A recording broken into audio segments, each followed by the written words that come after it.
नमस्कार, मी डॉक्टर वैभव गायकर, चैतन्य हॉस्पिटल आणि advanced laparoscopy centre Otur या ठिकाणी स्त्रीरोग प्रसूती आणि वंध्यत्व तज्ञ म्हणून कार्यरत आहे.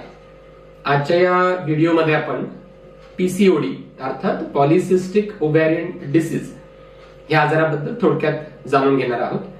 पीसीओडी हा मुलींमध्ये किंवा स्त्रियांमध्ये हॉर्मोन्सचं संतुलन बिघडल्यामुळे आढळणारा आजार आहे. यामध्ये गर्भपिशवीच्या बाजूला जे दोन अंडकोश किंवा ज्याला आपण ओव्हरीज म्हणतो, ह्या ओव्हरीज मध्ये साध्या छोट्या पाण्याच्या गाठी किंवा सिस्ट तयार होतात. पीसीओडीची लक्षणं काय असतात?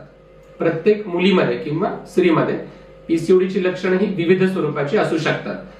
दर महिन्याला होणारा मासिक रक्तस्राव किंवा ज्याला आपण मेन्सेस म्हणतो, मेन्सेस अनियमित होणं, रक्तस्राव कमी किंवा अधिक प्रमाणात होणं, वजनाची वाढ अनियंत्रितपणे होत राहणं किंवा चेहऱ्यावरती पिंपल्सचं प्रमाण वाढणं, चेहरा, छाती, पोट यावरती अतिरिक्त केस येत राहणं, थकवा, अशक्तपणा जाणवणं, चिडचिडेपणा वाढणं, शांत झोप न लागणं, अशा विविध स्वरूपाची लक्षणं पीसीओडी मध्ये जाणवू शकतात.